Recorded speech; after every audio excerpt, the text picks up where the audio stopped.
everyone, Jordan here from itson-fitness, and today I'm going to be talking a little bit about different markers or key things we can use to help track our progress in the gym.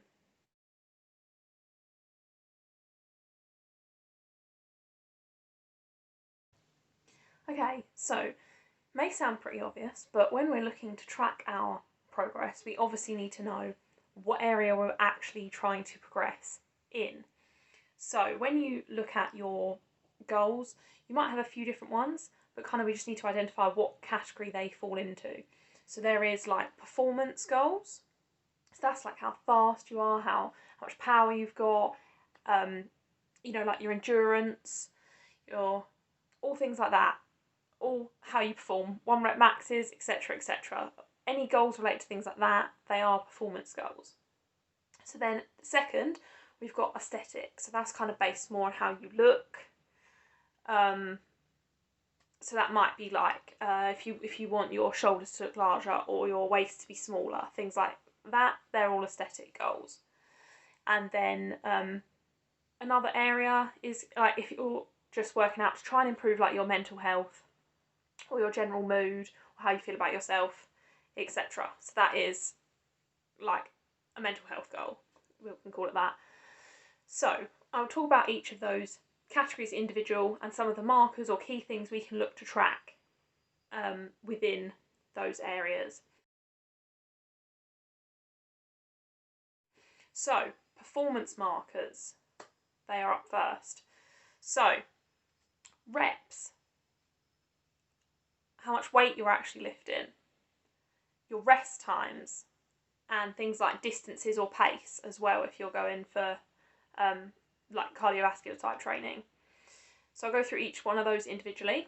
So reps, as I'm sure a lot of you know, that is how many times you perform an exercise within a set.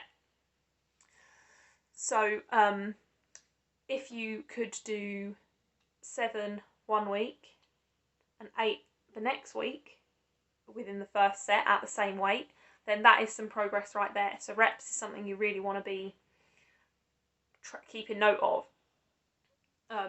So there's lots of different apps that you can get.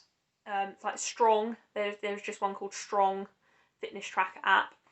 That one is quite good, but there's lots of others. So you can pop the information in there, or you can get workout logbooks as well, or even just a notebook to just note down things like how many reps you get in each set, and that is something that you can definitely track from week to week to see progress.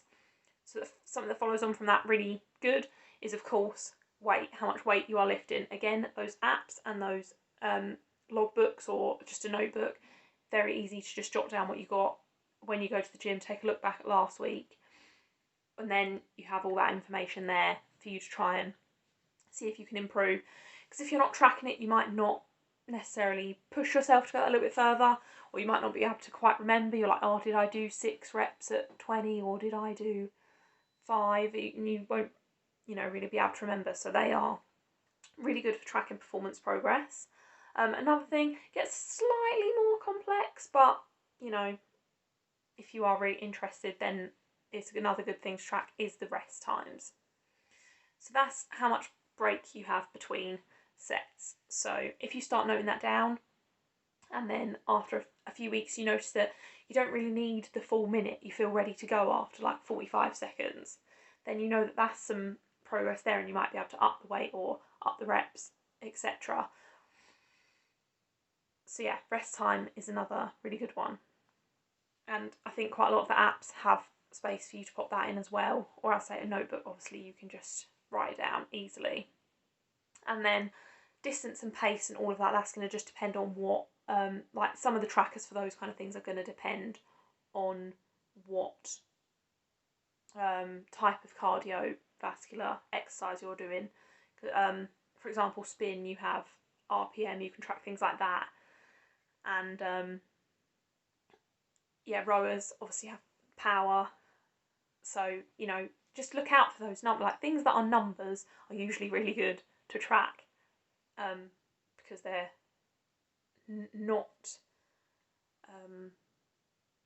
they're not open to guessing, that's what I'm trying to say. So they are quite factual, easy, just jot down a number and then you can see what you can do next time. So yeah, then we will move on to aesthetic markers, or more kind of body composition based markers, which is like how much fat, how much muscle, those kind of things. So weight, body measurements, and progress pictures are the three things I'm going to talk about. Weight, I'm talking on the scale. Now, before we go any further, the scale does not show full picture. If you had a heavy meal, you're going to be heavier. If you've drunk a bit more, you might be heavier.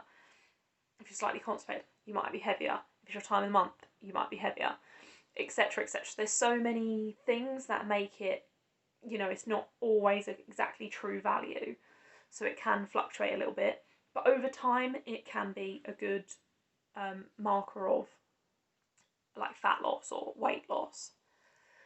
So that is a useful tool to use, and again is a number, so it can be easy to just jot down. But you probably want to be using that alongside other things, and you probably want to be taking averages. So you might weigh yourself like 3 times a week and take an average, and then 3 times a week take an average, or even just once a week, but you're looking for trends more on the scale rather than day-to-day numbers. So follow those trends is what I would suggest. Body measurements. Another one, some days if you're feeling a bit bloated might not be a good time to take it because it might not be quite accurate if you're holding a lot of water under the skin.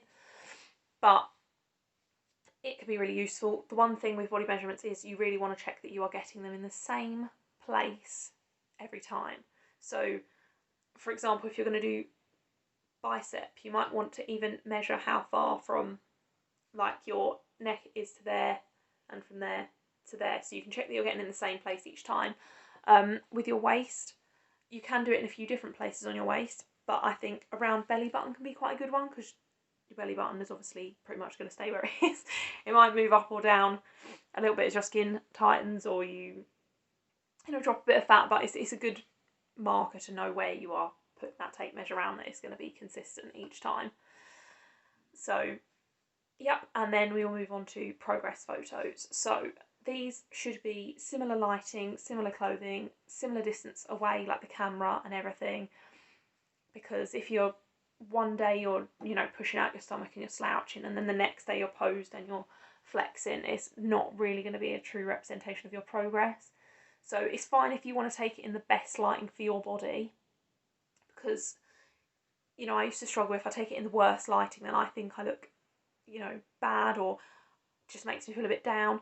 So it's fine to take it in the absolute best lighting, but you need to do the same thing each time. So if you're taking it at your worst or you're taking it at your best, every single time needs to be similar so that you can actually compare. So if your best then doesn't look as good as your best now, you're progressing. And sometimes that will show, like your progress photos might look better even though your scales haven't gone anywhere, or your scale's gone up a bit. You might look better. Like to yourself, you might look better. So that is another sign of progress.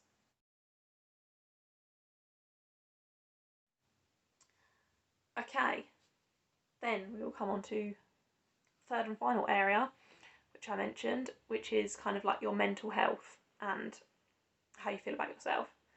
So these ones are slightly more subjective. They're not as objective as all of the numbers that I was talking about, but they're still something that I think it can be good to track. So the two things I want to talk about in this category are adherence and maybe like a mood or thought diary. So by adherence, what I mean is if you want to work out 3 times a week, just start tracking that. How many times are you actually managing to work out per week? And if you're only managing 1 and then you keep, making excuses, or you let yourself get down on yourself and you don't end up going for the other 2 sessions, try and track how many times you go in each week and try and gradually increase that number up to the 3. Tracking those kind of things. So it might be that you want to drink, 6 glasses of water a day. Just try and do little goals like that and just track your adherence to them. So literally how often you achieve it. When you start to achieve it more and more, you'll feel a bit better.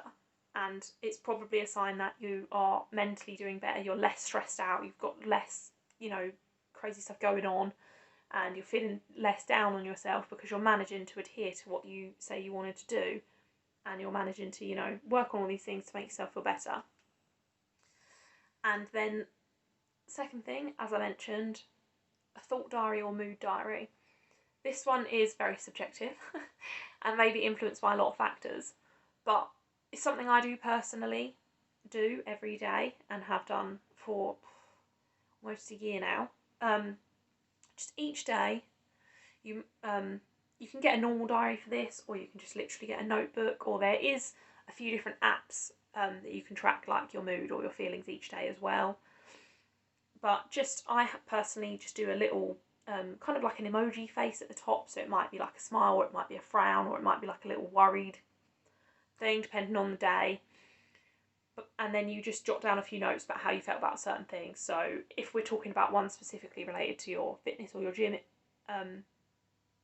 things, you might put like at the start it might be like, didn't really feel confident in the gym, or left halfway through my workout, or was really unhappy when I saw myself in the mirror, or something like that. And then you just keep going over time. You try and keep up with your workout routines, better eating, etc. And then you just see what is happening with those emoji faces, or what is happening with those comments. Are they getting overall more positive? Of course, we're all going to have bad days, but for example, at the start of mine, quite a few of them were negative overall. When I looked across, it was generally negative in the week. And then now, a year later, it's overall positive. So out of 7, I might have 2 where I was a bit worried or a bit stressed, but the other 5 are happy, whereas it started with more like 6 of them are a bit worried or a bit stressed, and only 1 of them is a bit more calm.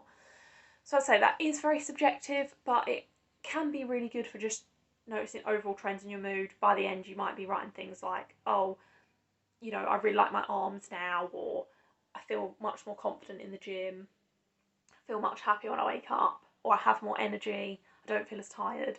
So they're all positive things that you can look out for, and is another thing that you can track your progress on. So yeah, they are some of the main trackers for those areas, or some of the main things you can keep an eye on. And I hope that helps. And if you've got any other questions or ideas or comments or anything, just let me know. Thank you guys for listening. Okay, bye.